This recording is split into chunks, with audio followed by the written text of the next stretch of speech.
From Dunkirk's beaches to Berlin's rubble, British engineering shaped the outcome of World War II.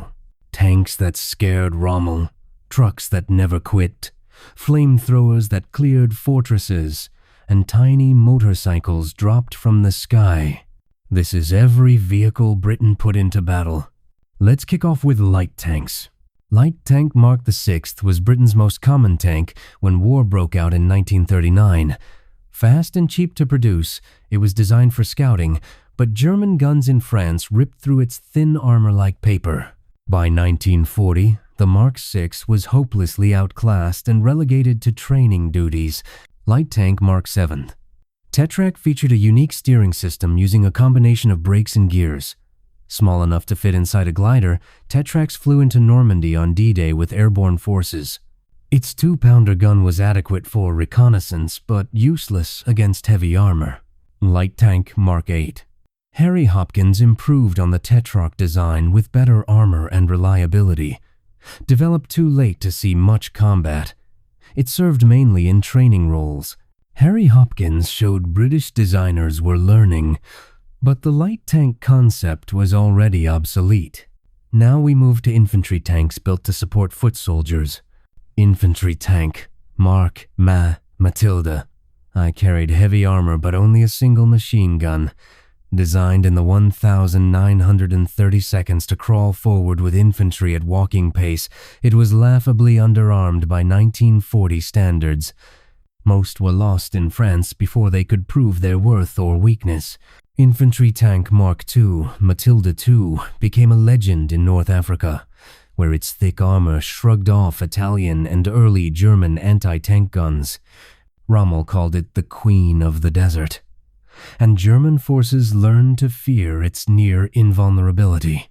Slow as molasses but nearly indestructible in 1940 and 1941. Infantry Tank Mark III. Valentine was perhaps Britain's most successful tank design, with over 8,000 built. Reliable, easy to produce, and surprisingly effective, Valentines served on every front, from North Africa to the Eastern Front, with Soviet forces. Its chassis later spawned numerous successful tank destroyer and self-propelled gun variants. The Infantry Tank Mark IV Churchill was heavy, slow, and loved by every crew that drove one. With exceptional cross-country ability and armor that could survive incredible punishment, Churchills climbed obstacles other tanks couldn't attempt. The Mark VII variant became one of the toughest Allied tanks by war's end. Time for cruiser. Tanks designed for speed and breakthrough operations. Cruiser Tank Mark I introduced the Christie suspension system to British service, giving it impressive speed for the era. Rushed into production before proper testing, it suffered mechanical problems, but taught valuable lessons. Most saw service in France during the 1940 campaign. Cruiser Tank Mark II improved slightly on the Mark I with better armor. These early cruisers were learning exercises, showing British designers how to build fast tanks. They were quickly outclassed but provided crucial combat experience for development programs. Cruiser Tank Mark III featured thicker armor than earlier cruisers while maintaining decent speed. Used extensively in France and the early North African campaign, it held the line until better designs arrived. Reliability remained a persistent problem with these early cruiser tanks. Cruiser Tank Mark IV saw the most production of any early cruiser and fought throughout the Desert War. Fast but lightly armored with a weak 2-pounder gun, it struggled against German panzers. Crews appreciated its speed, but desperately wanted more firepower and protection. Cruiser Tank Mark V Covenanter never saw combat, despite over 1,700 being built. Chronic cooling problems with its engine made it unreliable, so it was relegated to training. The Covenanter represents one of Britain's biggest tank development failures. Cruiser Tank Mark VI Crusader defined British armored warfare in North Africa from 1941 to 1943. Quick and agile, it could outmaneuver German panzers, But terrible reliability meant many broke down before reaching battle. Cruiser Tank Mark 7. Cavalier was essentially a stopgap design using the same unreliable Liberty engine as Crusader. Most served as training tanks while better designs were perfected. The Cavalier kept production lines running while engineers solved persistent engine problems. Cruiser Tank Mark VIII. Centaur used the same basic design as Cavalier, but with different engine options. Some were converted to close support tanks with 95mm howitzers and fought on D-Day. Most spent the war training crews for better tanks that followed. Cruiser Tank Mark VIII.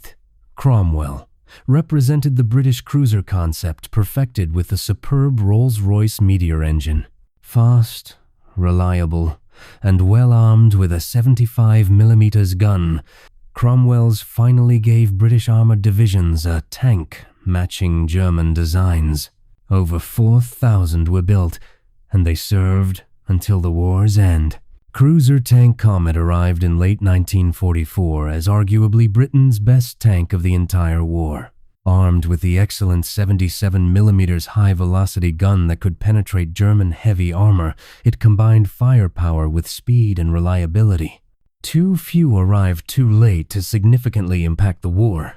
Sherman Crab was a mine-clearing variant, with a rotating drum of chains that beat the ground. These flail tanks cleared paths through minefields for the following armor and infantry. Crabs proved essential during D-Day and subsequent European operations.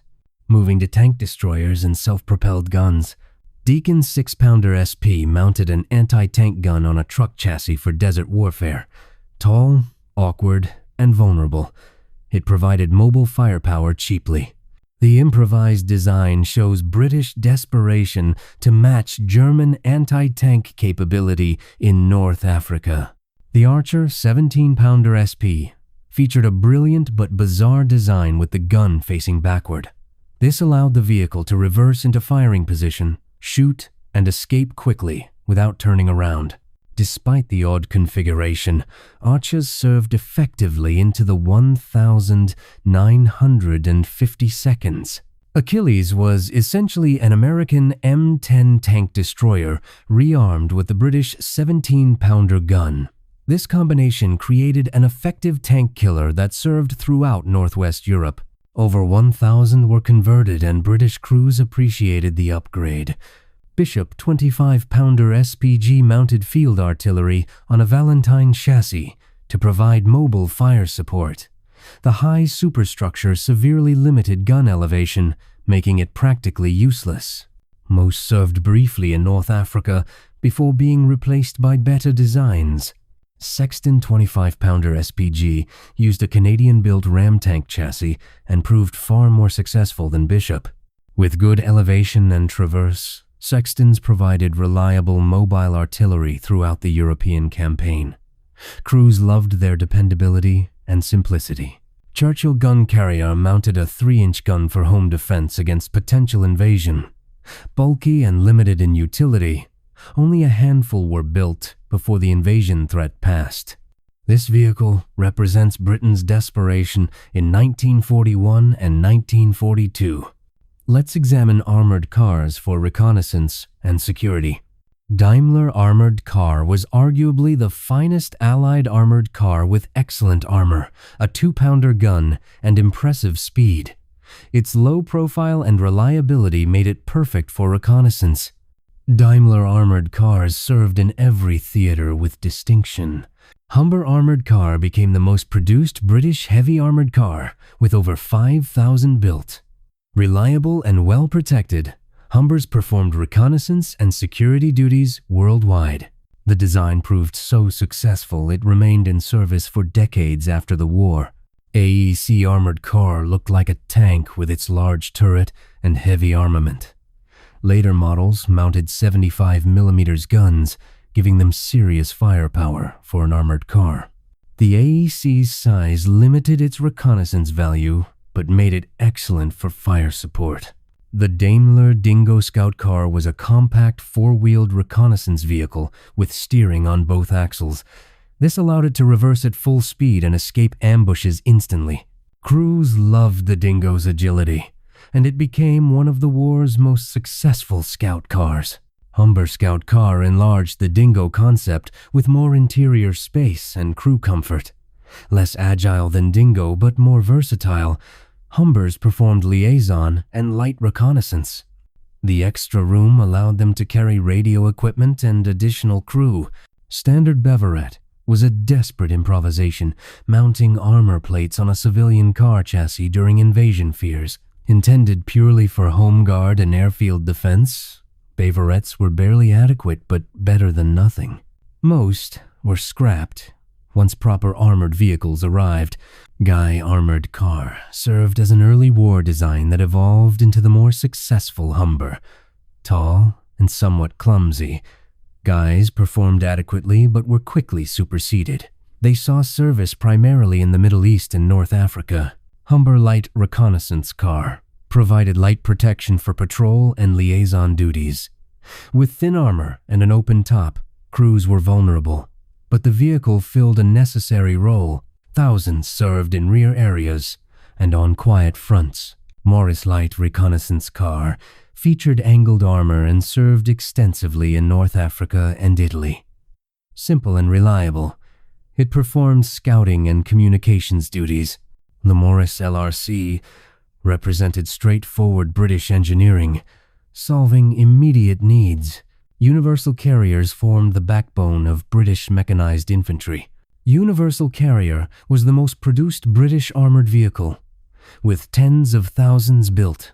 Officially, the Carrier Universal Mark I. Everyone called it the Bren Gun Carrier. It transported troops, towed guns, carried supplies, and performed every imaginable task. Wasp Flamethrower. Carrier mounted a Ronson flamethrower for clearing bunkers and fortifications. The psychological effect on defenders was immense, and Wasps proved devastatingly effective. Crews faced the terrifying danger of carrying fuel and flame weapons into combat.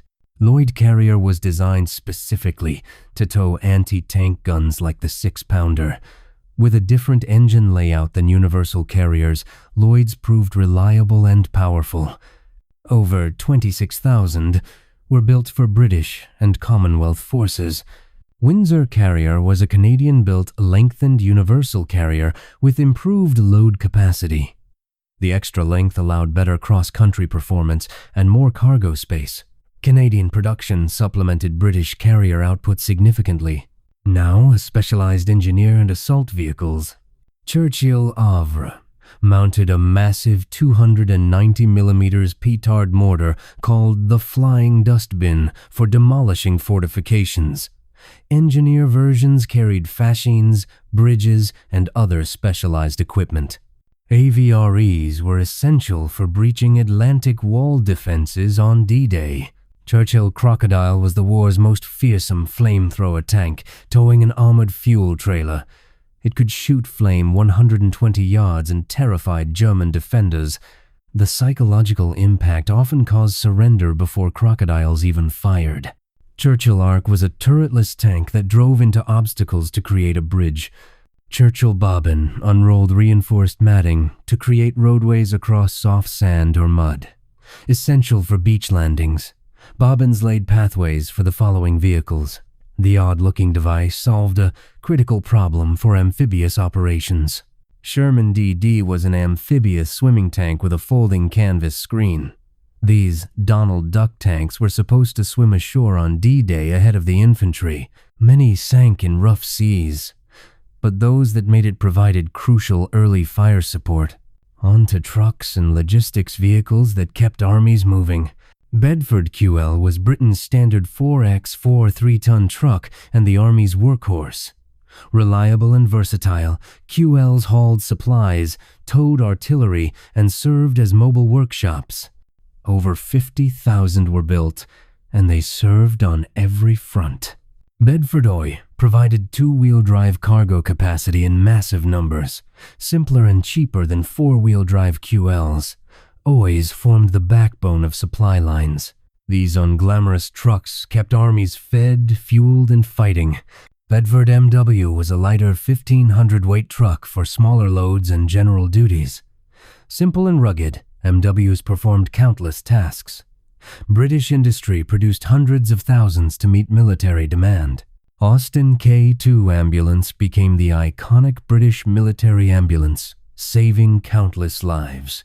The distinctive boxy shape made it instantly recognizable. K2 ambulances served everywhere from the desert to the jungle to European battlefields. Austin Tilly was a light utility vehicle based on civilian cars for running messages and light duties. Common on air bases and rear areas, Tillys weren't glamorous but filled necessary roles. Simple, civilian, technology, adapted for military service. Ford Watt II provided another light utility truck option in the 1,500 weight class. Built in huge numbers under wartime production programs, Ford trucks supplemented Bedford output. Standardization allowed easy maintenance and parts sharing. Morris C8 Quad was the famous artillery tractor for 25-pounder guns. Its compact four-wheel drive design could tow heavy guns across terrible terrain. The quad and 25-pounder combination became one of the war's most effective artillery systems. AEC Matador was a powerful medium artillery tractor for the heaviest guns. Matadors towed 5.5-inch howitzers and other heavy artillery. Their six-wheel drive and robust construction made them indispensable for artillery units. Scamel Pioneer was a massive recovery vehicle for retrieving disabled tanks and heavy equipment. With enormous power and ground clearance, Pioneers could drag tanks from mud, ditches, and battlefields. Recovery units depended on these giants. Finally, motorcycles for dispatch and reconnaissance. BSA M20 was the most numerous British military motorcycle, with over 125,000 built. Rugged and reliable, if somewhat slow, M20S served with dispatch riders and military police. The single-cylinder design emphasized dependability over performance. Norton 16H was Britain's original military motorcycle workhorse, serving from the 1,930 seconds through war's end. Solid and dependable, Nortons provided essential communications. Dispatch riders on Nortons kept commanders connected to their units. Matchless G3 introduced modern telescopic front forks, giving superior handling. This innovation made it popular with riders who appreciated the improved control. Matchless motorcycles showed British industry could innovate even under wartime pressure. Royal Enfield WD-RE.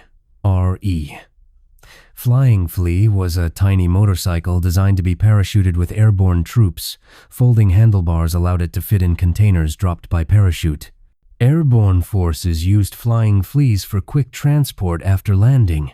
Excelsior Wellbike was an even smaller folding motorcycle for special forces and paratroopers. Weighing just 70 pounds, it could fit inside a standard parachute container. Wellbikes gave airborne troops immediate mobility for rapid reconnaissance. From the Queen of the Desert to tiny folding motorcycles dropped from the sky, British vehicles shaped the war in ways beyond firepower alone. Reliability, versatility, and innovative engineering turned industrial output into battlefield victory.